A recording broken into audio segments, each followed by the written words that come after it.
வணக்கம் மக்களே, வாங்க இன்றைக்கி என்ன ரெசிபி செய்ய போகிறோன்னு பார்த்தீங்கன்னா சிக்கன் ஃப்ரைட் ரைஸுங்க.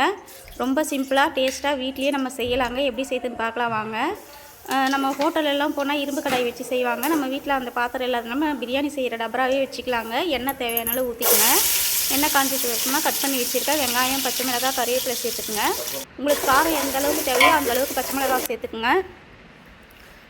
ஹை ஃப்ளேமில் வச்சு செய்யணுங்க. அப்போ தான் வந்து நம்ம வெங்காயம்லாம் நல்லா கிறிஸ்பியாக வரும். நீங்கள் ஸ்லோவில் வச்சு செஞ்சிங்கன்னா தண்ணி விட்டு ஈரப்பத மாதிரி ஆகிடுங்க. கொஞ்சம் உப்பு போட்டு நல்லா ஹை ஃப்ளேமில் வச்சு வதக்கிங்கன்னா சூப்பராக மொறுன்னு ஆகிடுங்க. பாருங்கள், நல்லா வெங்காயம் வதங்கி வந்துடுச்சு. இப்போ வந்து 3 முட்டை வந்து உடச்சிக்கலாங்க. நாங்கள் வந்து 1/2 கிலோ அரிசி 1/2 கிலோ சிக்கன் சேர்க்குறோங்க. அதனால் 3 முட்டை எடுத்துருக்கோம். பாருங்கள், நல்லா வந்து முட்டையை அந்த வெங்காயத்தோடு நல்லா மிக்ஸ் பண்ணி விட்டுக்குங்க. முட்டை வந்து அடியில் ஒட்டாமல் நல்லா வருங்க. சூப்பராக தனித்தனியாக முட்டை பொடி மாஸ் மாதிரி ஆகிடும். அதுக்கப்புறமா இஞ்சி பூண்டு வந்து ஒரு சின்ன ஸ்பூன் அளவுக்கு 1 ஸ்பூன் சேர்த்துக்குங்க. சேர்த்து நல்லா கிளறி விட்டுருங்க. இஞ்சி பூண்டோட பச்சை வாசனை போகணும். சிக்கன் ரைஸ்லாம் நம்ம வீட்டிலே செஞ்சு சாப்பிட்லாங்க. ரொம்பவே சிம்பிள் தான், உடம்புக்கும் ஆரோக்கியமானது தான். வீட்டில் செஞ்சு சாப்பிட்றதுனால ஒன்றும் ஆகாதுங்க. இப்போ கட் பண்ணி வச்சுருக்க கோஸு பீன்ஸு சேர்த்துக்கலாங்க. நம்ம கடையிலலாம் எப்படி கட் பண்ணுவாங்களோ அந்த மாதிரி நீட்டாக கட் பண்ணி வச்சுருக்காங்க பாருங்கள். பீன்ஸு கோஸும் சூப்பராக மெலிசாக கட் பண்ணி வச்சுருக்காங்க பாருங்கள். இது மாதிரி கட் பண்ணி போட்டால் தாங்க ரைஸில் கோஸ் போட்ட இடமே தெரியாமல் இருக்கும். சீக்கிரமாக நல்லா வதங்கி வந்துடும். நல்லா ஹை ஃப்ளேமில் வச்சு சூப்பராக நல்லா வதக்குறாங்க பாருங்கள். நல்லா உதிரியாக வருது பாருங்கள். நல்லா ஒரு 2-3 நிமிஷம் கிளறி விட்டுக்கினே இருக்கணுங்க. அப்படியே விட்டுட்டா தண்ணி விட்டுடும். இப்போ திருவி வச்சுருக்க 2 கேரட்டும் சேர்த்துக்கலாங்க. நம்ம ரைஸ்க்கு கேரட்டு, பீன்ஸு, குடமிளகாய் இதெல்லாம் சேர்த்தா தாங்க ரைஸோட ஃப்ளேவரும் நல்லாயிருக்கும், டேஸ்ட்டும் நல்லாயிருக்கும். இப்போ கட் பண்ணி வச்சுருக்க ஒரு குடமிளகாவும் சேர்த்துக்கலாங்க. பாருங்கள், நல்லா கலர்ஃபுல்லாக இருக்குது பாருங்கள். ஒயிட்டு, ரெட்டு, க்ரீன் மாதிரி நல்லா சூப்பராக இருக்குது. நல்லா உதிரியாகவும் வருது, நல்லா கிறிஸ்பியாகவும் இருக்குது பார்க்குறதுக்கு. இப்போ வந்து நம்ம மசாலாலாம் சேர்த்துக்கலாம் வாங்க. காரத்துக்கு தேவையான வெறும் மிளகாத்தூள் சேர்த்துக்குங்க. கொஞ்சமாக தனியாத்தூள் சேர்த்துக்குங்க. கரம் மசாலா கொஞ்சமாக சேர்த்துக்குங்க.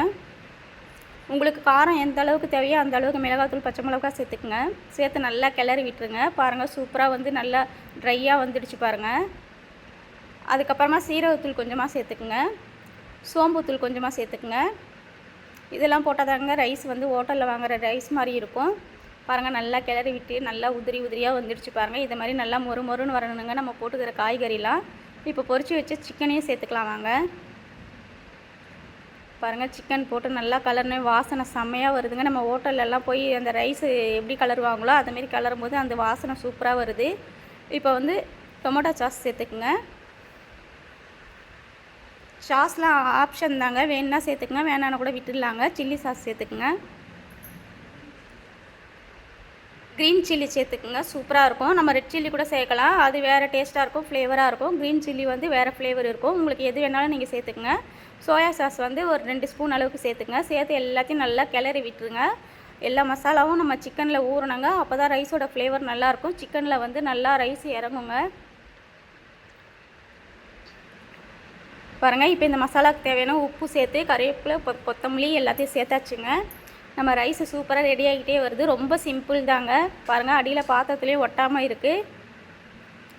இது சாதம் வந்து நாங்கள் பாஸ்மதி ரைஸ் வந்து வடித்து ஆற வச்சுட்டோங்க. அப்போ தான் வந்து அரிசி சாப்பாடு வந்து நம்ம போட்டு கிளறும் போது உடையாமல் இருக்கும். இப்போ உங்களுக்கு பெப்பர் தூள் சேர்த்துக்குங்க. காரம் எந்த அளவுக்கு தேவையோ அந்தளவுக்கு போட்டுக்குங்க. பாருங்கள், சாதம் நான் சொன்ன பார்த்தீங்களா, வடித்து ஆற வச்சுட்டேன். நல்லா உதிரியாக வடித்து ஆற வச்சுருக்கேன் பாருங்கள். இதை மாதிரி இருக்கணுங்க. அப்போ தான் நம்ம வந்து கிளறும் போது உடையாமல் வரும் நமக்கு. கொஞ்சமாக மேலே ஆயில் சேர்த்துக்குங்க. நம்ம சிக்கன் பொரிச்ச ஆயில் தாங்க செய்கிறோம்.